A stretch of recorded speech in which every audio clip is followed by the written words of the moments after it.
21 TV-ում ժամը առողջությանն է, եթերում ապրենք առողջն է, բարև ձեզ, ես Տաթևն եմ Արաքելյան։ Այսօր տաղավարում հյուրընկալել եմ մանկական գինեկոլոգ Արփի Մաթևոսյանին։ Սակայն մինչև զրույցին անցնել ուզում եմ ասել շնորհակալություն սպասարկման համար Klimt Beauty House-ին, տեղեկացնելով, որ այն գտնվում է Գյուրջան 17 հասցեում, հեռախոսահամարն է 077 31 30 74։ Բարի գալու, շնորհակալություն, որ նորից մեզ մոտ եք։ Բարև ձեզ, շատ ուրախ եմ։ Մեր բալիկների մասին ենք էլի խոսելու ու նաև ժամանակի մասին ենք ուզում խոսենք, որովհետև այդ ժամանակ կոչվածը շատերի համար շատ լղոզված է, մեկի համար նորմալ է, մեկի համար շուտ է, մյուսի համար ուշ է։ Եվ այս համատեքստում նաև ուզում եմ խոսենք սեռահասունացման մասին։ Շատ հաճախ տատիկներն ասում են ճիշտ ժամանակ է, մայրիկներն ասում են ուշացած է, մասնագետներն ասում են այո ժամանակն է, եւ այսպես խառնաշփոթի մեջ է հայտնվում մայրիկը հասկանալու համար երեխայի մոտ կա խնդիր, թե չկա խնդիր։ Խոսենք առհասարակ սեռահասունացման ճիշտ ժամանակի մասին, իսկ որպես պաթոլոգիա կքննարկենք ուշացած արդեն հասունացումը։ Շատ լավ։ Ուրեմն ասեմ, ներկայումս համարվում է, որ եթե մինչև 13 տարեկանը չեն ձևավորվել երեխայի երկրորդային սեռական հատկանիշները, դրանք կրծքագեղձերն են եւ թևատակի եւ ցայլային մազածածկույթը, ապա դա հապաղում է, ուշացում է։ Իսկ եթե երեխայի 15-ը լրացել է, բայց չկա դաշտան դեռ, ուրեմն նորից համարվում է ուշացում։ Այսինքն այն պատուհանը առաջին երկրորդային սեռական հատկանիշների առաջին ի հայտ գալուց միջև դաշտանը մինիմում 2 տարի, մաքսիմում 3 տարի, կախված երեխայի աճի արագությունից։ Բայց դա է մեր չափորոշիչը, որով մենք աշխատում ենք ժամանակը։ Իսկ հենց հապաղում է 15-ից հետո դաշտանի բացակայություն կամ նորից ասեմ 13 տարեկանում չկա երկրորդային սեռական հատկանիշներ, պետք է անհանգստանալ միանշանակ։ Հիմա խոսենք նաև պատճառների մասին, հա, երբեմն նաև մայրիկները փորձում են, մենք մայրիկներս մեր սիրուց դրդված, երբեմն նաև աչք ենք փակում, չհասկանալով, հա, մտածելով, դե հորաքույրն էլ ուներ այս խնդիրը, մայրիկն էլ ուներ, տատիկն էլ, իմ մոտ էլ էր ուշ եւ այլն, հա, այսպես փորձում ենք փրփուրներից կախվել եւ չնկատել իրականում խնդիրը։ Ինչ նշանակություն ունի ժառանգականությունը եւ եթե օրինակ հորաքույրը, տատիկը կամ մայրիկը էլի ուշ հասունացում են ունեցել, երբ երեխայի մոտ էլ ուշանում է, սա համարվում է նորմալ, թե նրանք էլ ունեին խնդիր, երեխան էլ ունի խնդիր, պետք է բարձրաձայնել եւ լուծում գտնել։ Տեսեք, դրա համար ես ձեզ ասեմ մի քիչ ավելի ծավալուն։ Ուրեմն սեռական հասունացման հապաղումը ունենք երկու տեսակ։ Մեկը կենտրոնական ծագման, մյուսը ձվարանային, այսինքն ծայրամասային ծագման։ Ես կսեմ ձվարանայինից, որ ավելի հասկանալի լինի։ Հիմնականում այդ ձվարանային ծագման դեպքում ինչ է լինում, գլխուղը նորմալ հրահանգները տալիս է, որպեսզի երեխան աճի, մտնի հասունացման մեջ, բայց ձվարանները չեն արձագանքում դրան։ Ինչու՞։ Մի դեպքում հնարավոր է ինչ-ինչ պատճառներով նրանք ուղղակի իրենց զգայունությունը կորցրել են, հիվանդ ձվարաններ են, հա, ասենց անունը դնենք հիվանդ։ Ինքը չի կարողանում պատասխանի տարբեր պատճառներից եւ մյուս դեպքում ժառանգականորեն պայմանավորված է այդ հիվանդությունը։ Մենք ունենք այդպիսի ախտորոշում, որը տարբեր աստիճաններով էլ դրսևորվում է, սկսած թույլ ձևից, ջնջված ձևից, ավարտած շատ տեսանելի, որը երեխային նորասնային տարիքից, նոր ծնված երեխայում կարող եք ասել, որ ինքը ունի այս ախտահարումը, գենետիկ այս տեսակը հիվանդության։ Դա գենի փոփոխման աստիճանով է պայմանավորված եւ գեների, այսինքն սեռը պայմանավորող գեների դասավորությամբ նաեւ։ Այսինքն կարող ենք հանդիպել նաև դեպք, որ երեխան ծնվել է, գնահատել են աղջիկ երեխա, մեծացել է սոցիալապես որպես աղջիկ երեխա, բայց գալիս է այս տարիքում պարզում ենք, որ նա գենետիկորեն արական տիպի է, սխալ է ձևավորվել օրգանիզմը ու ունենք խնդիր։ Կարճ ասած, խնդիրները շատ բազմազան են ու ցավոք սրտի քիչ չեն։ Ու ասեմ ավելին, դրա համար այդ ժառանգականորեն պայմանավորված տեսակներից դե տատիկները, հորաքույրները խոսում են առողջ տարբերակի մասին, որ իրենք ուշացել է, հետո փառք Աստծո ամեն ինչ տեղն է ընկել, բայց կան դեպքեր, որ նույնիսկ կարող են հղիանալ եւ ավարտվի վիժումներով, բայց իրանք նորից ունեն գենետիկ խնդիր։ Սա այդ զվարանային տեսակին։ Ու բնականաբար, որքան շուտ մենք երեխային դիտարկենք, ոչ թե սպասենք 13 անգամ, մենք ավելի վաղ տարիքում ենք տեսնում նշանները, թե արտահայտիչ նշանները, որ շատ ուժեղ աչքի են ընկնում, չի կարելի շփոթել, անգամ ծնողն է տեսնում, հա, մարմնակազմական հատկանիշներ են։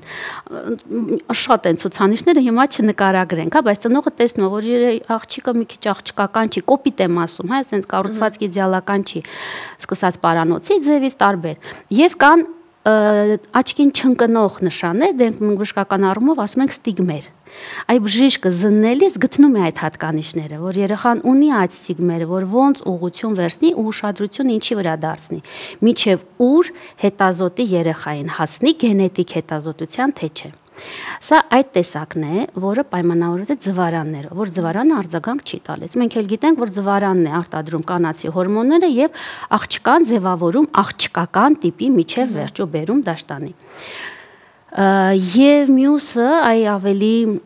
շատ կարևորում եմ այդ հանգամանքը, ծնողները փորձեն հասկանան, դա կենտրոնական ծագմանն է։ Այսինքն մեր գլխուղեղը այն կատարյալ հյուսվածքն է,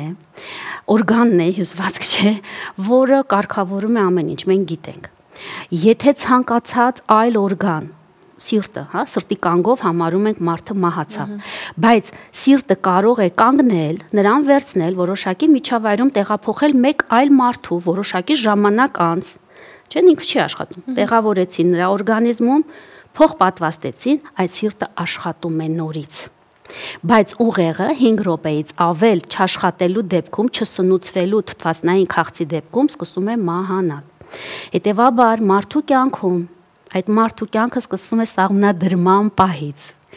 Ցանկացած իրողություն, որը կարող է շատ թե քիչ ձևով ազդել նյարդային համակարգի ձևավորման, գլխուղեղի ապրելիության վրա, նա կարող է վաղ թե ուշ բերել հասունացման խանգարումների։ Դա ամենանուրբ զգայուն կետն է մարդու առողջության համար։ Մեջ, ասենց ասեմ։ Ուրեմն տեսեք, մենք ունենք շատերը երևի լսել են ուղղակի հիպոֆիզ, հիպոթալամուս, դա գլխուղեղի ենթակեղևային համակարգեր են։ Իրենք նեյրոէնդոկրին հյուսվածք, այսինքն ինքը կարող է ընդունել ազդակներ, նյարդային ինչ որտեղ փոխանցել եւ արտադրել հորմոններ։ Ինքը արտադրում է հորմոններ։ Եվ այս հորմոնների արտադրելով էլ տրվում է հրահանգը, որ երեխան հասունանում է, աճում է եւ մյուս էլի էնդոկրին օրգաններ են կարգավորում։ Ու այդ խթանը երբ է սկսվում, ոնց է սկսվում, շատ ֆանտաստիկ բնությունը որոշել է եւ գալիս է հասունացման այդ նախահասունացման շրջանը, այդ հորմոնների արտազատումը սկսում է կամած շատանալ, ընդունել պարբերական ժամային բնույթ, ու սա գիշերն է կատարվում իդեպ ասեմ, հիմնական իր գործը, եւ այդ հրահանգներով ինքը հրահանգ անընդհատ տալիս ձվարաններին, աշխատի, հա, ասենց մարդկանց հասկանալի լեզվով ասում։ Եվ որ ինքը կարողանա արտադրել համապատասխան քանակությամբ էստրոգեններ եւ աղջիկը աղջկական ձևով աճի թե ֆիզիկապես, թե մարմնակազմությամբ եւ թե ներքին սեռական օրգաններով, այսինքն արգանդը հասնի իր հասունությանը, որ ամեն ինչ իր ֆունկցիան սկսի իրականացնել։ Երբ որ ինչ-ինչ պատճառով այդ խնդիրը հապաղում է, դժվարանում է, երբ որ վատ է աշխատում գլխուղեղը կամ ենթակեղևային համակարգերը, հրահանգները վատ են գնում եւ չի գնում հասունացում։ Այն նորից սա ունի տարբեր աստիճաններ։ Իսկ երբ դա կարա լինի։ Նորից եմ ասում, սկսած ներարգանդային կյանքից, թե ինչ գեներ այդ երիտասարդ ծնողները ունեցան, ինչպես ապրեցին, ինչ առողջական ֆոնով, ինչքանով առողջ սեռական ձվաբջիջներ հանդիպեցին, ու այդ սեռական ձվաբջիջները որքանով լավ հավաքակազմով տվեցին նոր սաղմիկ, ու այս սաղմիկը ինչ միջավայրում աճեց, մեծացավ։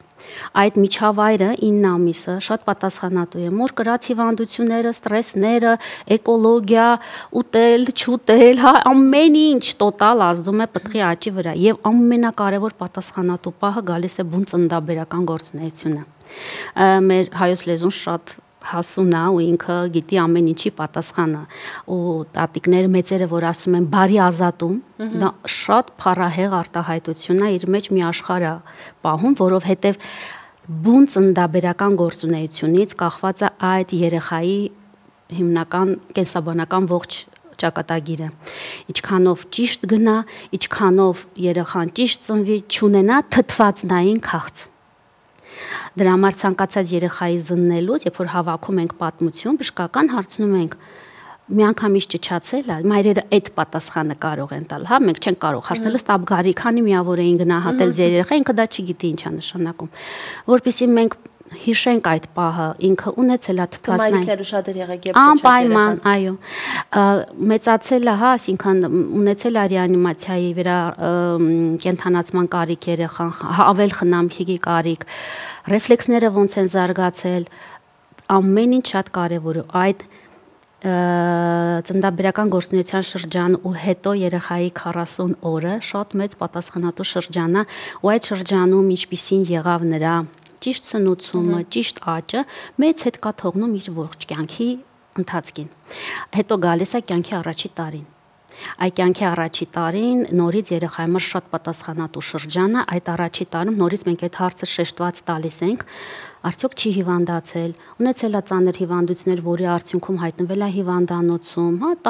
տարբեր ծանրության հիվանդություններ կան, կան երեխան։ Օրինակ ես մտածում եմ 13-15 տարեկան օրիորդը այսպես ասած պատասխան է տալիս, եթե ճակերտավոր ասենք, 1 տարեկանում տարած հիվանդության կամ մայրիկի 9 ամիսների սթրեսների համար։ Այո, տալիս այդ պատասխանը միանշանակ։ Եվ տեսեք,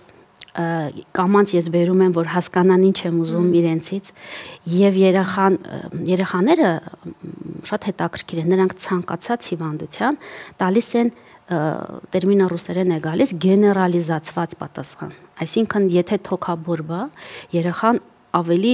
ամբողջ օրգանիզմով է պատասխան տալիս, քան մեծահասակը, որ կարող է ինքը լոկալ միայն շնչական համակարգով այդ պատասխանը տա։ Այսինքն, օրգանիզմի թունավորումը, ինտոքսիկացիա ավելի շատ եք լսում, թունավորումը շատ ավելի կտրուկ գալիս է եւ իհարկե իրաց ապակիմնումն էլ է լավ գալիս, հա, կարող է նույն ձև էլ կտրուկ հետ գնալ։ Բայց այս բոլոր թունավորումները դա կլինի բակտերիալ թունավորում, հա, այսինքն այդ բորբոքումները, քրոնիկ, անգամ բերանում փչացած ատամներ ունենալը, քրոնիկ օջախները, հա, ախտահարված հարուցիչներով, ավարտած քրոնիկ հիվանդություններով, շատ կարևոր է ծնողները հասկանան։ Միայն շաքարային դիաբետը, գեպատիրոզը կամ այլ մեկ ուրիշ ծանր հիվանդություն չի, որ դա քրոնիկ հիվանդություն է, բայց բոլորը ծանր հիվանդություններ են եւ քրոնիկ։ Բայց երեխան հաճախակի անգինաներով է թարախային հիվանդանում, երեխան ունի աղեստամոքսային տրակտի խանգարումներ, հաճախակ տարբեր քրոնիկ հիվանդություն, որը պարբերաբար ներվագախումբ է օրգանիզմը, սրա համար է։ Այո, տարբեր քրոնիկ վիճակներ, երբ որ անդադ կրկնվում է երեխայի մոտ, դա կարող է իր արձագանքը թողնել ուղեղի ենթակեղևային հյուսվածքներին եւ նրանք սկսեն վատ աշխատել։ Նրանք ուղղակի թունավորվեն, հասկանալի լեզվով եմ նորից ասում, եւ սկսեն վատ աշխատել։ Դրա համար ցանկացած քրոնիկ հիվանդությամբ երեխա կամ ցանկացած երեխա, որ երբևէ ինչ որ տարիքային շրջանում ունեցել է էլի հաճախակի հիվանդանալու հատկություն, հակում, այդ երեխաները պետք է պարտադիր լինեն մանկական գինեկոլոգի տեսադաշտում եւ նա վերահսկի, թե ինչպես է գնում նրա հասունացումը։ Եթե այնուամենայնիվ մենք ունենք խնդիրը, լավ, արդեն մասնագետը դրել է այսպես ախտորոշումը, որ ունենք ուշացած սեռահասունացում։ Արդյոք սա դատավճիռ է, թե ելի ունենք լուծումներ։ Ոչ, իհարկե, բոլոր դեպքերում կան լուծումներ։ Այստեղ լուծում դրական ավարտում անպայման չէ, բոլորը կան լուծումներ։ Այստեղ լուծումները կախված է, թե մենք ինչ արդյունք կստանանք։ Մենք կստանանք մարմնակազմորեն ճիշտ կազմված աղջիկ կին հետագայում, կունենանք դաշտանային ֆունկցիա, թե չենք ունենա, դրան կարևոր է, կունենանք զվարանային լիարժեք ֆունկցիա, թե չենք ստանա եւ վերջապես պտղաբերություն։ Այսինքն այս բոլոր այդ կարևոր հարցերն են։ Դրա համար ինչքան վաղ մենք սկսենք երեխային հետազոտել, ինչքան վաղ սկսենք իրեն օգնել, ինքը կայացնի իր ցիկլը ինքնուրույն, ոչ թե արհեստական սինթետիկ դեղամիջոցներով, այնքան մենք նրան օգնած կլինենք, որ վաղը ինք ունենա առողջ վերարտադրողական համակարգ եւ բնականաբար վերարտադրվելու հնարավորություն։ Այսինքն մենք կարող ենք ասել, որ այո, խնդիրը եթե վաղ է ախտորոշվել, ճիշտ մասնագետի մոտ է հայտնվել եւ հետո վաղը մյուս օրը ոչինչ մի քիչ էլ մեծանա սպասենք եւ այլն, այսպես արտադրությունից զերծ է մնացել, աղջիկ երեխան կարող է լիարժեք վերադառնալ կյանք, արդեն հասունացած, արդեն վերարտադրական ֆունկցիան, այսպես ասած, կարգավորված եւ հետագայում մենք, այսպես ասած, կյանք ենք ուղարկում օրիորդի, որը նաեւ կունենա առողջ մայրություն, առողջ հղիություն եւ ամբողջ որպես կին առողջ կին կդառնա։ Մեր ամբողջ նպատակը հենց դա է։ Ուղղակի շատ կարևոր բան կա։ Անամնեզը, հա, հավաքելուց մենք հաշվի ենք առնում, բնականաբար հաշվի ենք առնում մայրական գծով, կանացի գծով բոլորին, թե հայրական կողմից, թե մորական կողմից, բոլորի վերարտադրողական ֆունկցիայի հետ կապված հարցերը, բայց հիշեք, այդ երեխան նույնական դուք չեք։ Նույնիսկ ես ունեցել եմ դեպք, երբ որ ասում եմ իմ հարևանուհին ասում է, որ իր բարեկամուհու մոտ եղել է, հետո ինքնուրույն վերականգնվել է։ Այսինքն համեմատական զուգահեռները պատկերացնեք, ինչքան հեռու կետից, ինչքան ուր են գալիս համեմատելու, դա այդպես չէ, նույնական չեք։ Տարբեր օրգանիզմներ մենք չգիտենք ինքը որտեղ է եկել ու կանգ առել։